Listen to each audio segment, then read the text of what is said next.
আমরা এবার সদ্য একানবিক বিক্রিয়া কি এর একটা উদাহরণ দিয়ে শিখবো এবং এর গাণিতিক সমীকরণ নির্ণয় করা শিখবো। তো সদ্য একানবিক বিক্রিয়া কি? যে বিক্রিয়ায় একাধিক বিক্রিয়ক অণুর উপস্থিতি থাকা সত্ত্বেও দ্রাবকের পরিমাণ অত্যাধিক হয়, বিক্রিয়ার হার একটিমাত্র বিক্রিয়কের উপর নির্ভরশীল বা একটিমাত্র বিক্রিয়কের উপরই ডিপেন্ড করে, তাকে আমরা বলবো হচ্ছে সদ্য একানবিক বিক্রিয়া, তাই না? তাহলে সদ্য একানবিক বিক্রিয়া কেন একানবিক বিক্রিয়া বলা হচ্ছে, সদ্য কেন বলা হচ্ছে সেটা আমরা একটু বোঝার চেষ্টা করি। সদ্য মানে কি? আসলে তুমি দেখতে যেমন, তুমি যদি আসলে সেরকম না হও তাহলে আমরা তাকে কি বলি? সদ্য বলি না? অবশ্যই তাকে আমরা সদ্য বলি।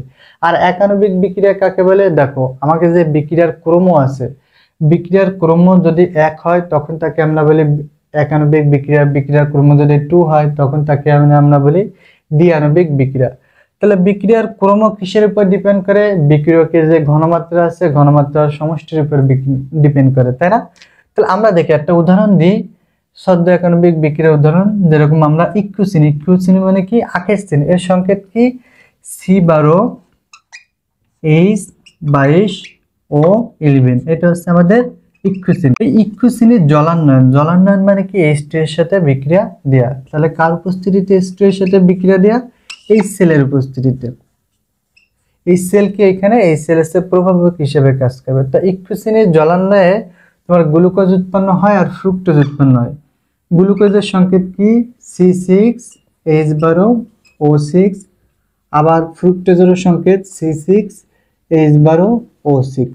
এটা হচ্ছে গ্লুকোজ, আর একটা হচ্ছে তোমার ফ্রুক্টোজ।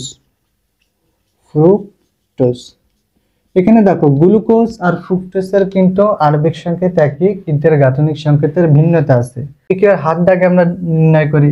দেখো, এই বিক্রিয়ার হার কি হবে? -dC/dt। কেন আমরা মাইনাসটা দিই? যেহেতু বিক্রিয়ক পদার্থসমূহ বিক্রিয়া করে করে আস্তে আস্তে উৎপাদে পরিণত হয়, তার মানে বিক্রিয়কের ঘনমাত্রা আস্তে আস্তে হ্রাস পায়। এখানে আমরা মাইনাস দিলাম। তাহলে -dC/dt is proportional to কি হবে? এই ইক্ষু চিনির ঘনমাত্রা C12, H22 ও 11, আর হবে হচ্ছে H2 এর ঘনমাত্রা। H2 এর ঘনমাত্রা দেখো, আপাত দৃষ্টিতে তোমার মনে হচ্ছে কি এই যে H2 এর ঘনমাত্রা 1, ঘনমাত্রা পাওয়ার 1, এরও কি ঘাত 1, তাই না? এখন এই দুইটা ঘাত যদি তুমি যোগ করো তাহলে কত হবে? 2 না? তাহলে এটা 2 ক্রম বিক্রিয়া। 2 ক্রম মানে কি? দ্বিআণবিক বিক্রিয়া হওয়ার কথা। কিন্তু দেখো আসলে কি হয়, এখানে H2 এর পরিমাণ বা H2 এর ঘনমাত্রা এতটা পরিমাণ বেশি থাকে যে H2 এর ঘনমাত্রার উপর এই বিক্রিয়াটা ডিপেন্ড করে না। কার ঘনমাত্রার উপর ডিপেন্ড করে? শুধুমাত্র ইক্ষু চিনির উপর ডিপেন্ড করে। ইক্ষু চিনির ঘনমাত্রা যদি বাড়ায় তাহলে বিক্রিয়ার হার বাড়বে, ইক্ষু চিনির ঘনমাত্রা যদি আমরা কমাই তাহলে বিক্রিয়ার হার কমবে। তাহলে এই বিক্রিয়ায় দুটি বিক্রিয়ক থাকা সত্ত্বেও H2 এর ঘনমাত্রা অত্যাধিক পরিমাণ হয়, আমরা বিক্রিয়ার হার H2 এর উপর ডিপেন্ড করতেছি না, শুধুমাত্র ইক্ষু চিনির ঘনমাত্রার উপর ডিপেন্ড করতেছি। সেটা আমাদের বলতেই পারি এর ঘনমাত্রার পাওয়ার যেহেতু 1, তাহলে আমাদের এটি হচ্ছে একানবিক বিক্রিয়া।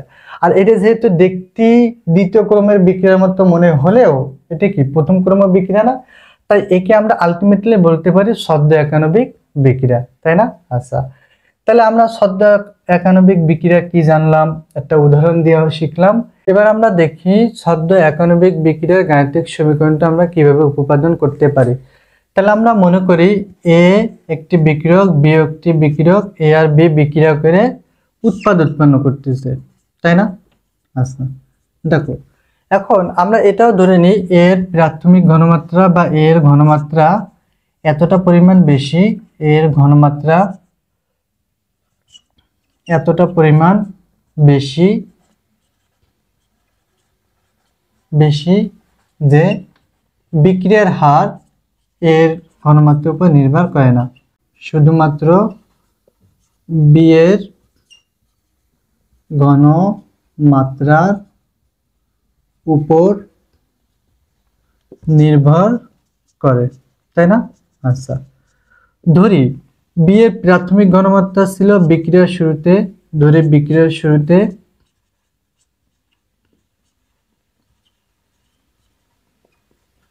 বি এর প্রাথমিক ঘনমাত্রা C0। এবং বিক্রিয়াকালীন সময়ে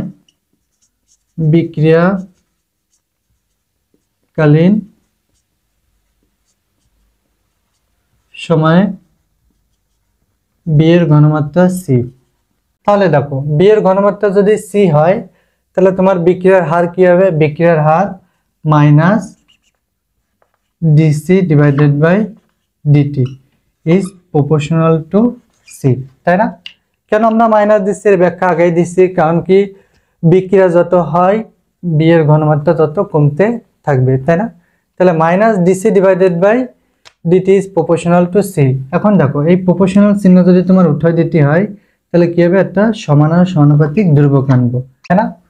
এরপর আমরা কি করতে পারি দেখো, মাইনাস ডিসি এই সিটার আমরা এই পাশে নিয়ে আসি, তাহলে ভাগ আকারে হবে, ডিটি দ্বারা ওই সাইডে নিয়ে যাই, তাহলে ডিটি গুণ আকারে হবে। এরপর আমরা একে ইন্টিগ্রেশন করতে পারি, তাই না? তাহলে ইন্টিগ্রেশন করি, তাহলে মাইনাস ইন্টিগ্রেশন অফ, দেখো এই সি আছে না ভাগ আকারে, এটা আমরা এরকম লিখি 1/c into DC equal to K তো ধ্রুবক, এর আমরা ইন্টিগ্রেশন করব না, আমরা করব কাকে? ডিটি কে। আমরা যখন ডিফারেন্সিয়েশন করতাম ddx অফ ln x করতাম তখন আমাদের কি হইতো? 1/x আসতো না? তাহলে ln x যদি আমরা রাখি ddx টা যদি ওই সাইডে যায় তখন কি ইন্টিগ্রেশনে যায়, তাহলে 1/x রে যদি আমরা x এর সাপেক্ষে ইন্টিগ্রেশন করি তাহলে আমাদের হবে কত? ln x, তাই না?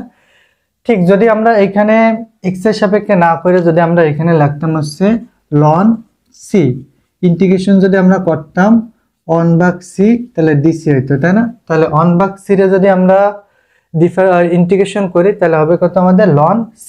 তাহলে এখানে আমরা ইন্টিগ্রেশন অফ 1/c রে আমরা লিখতে পারি না ln c?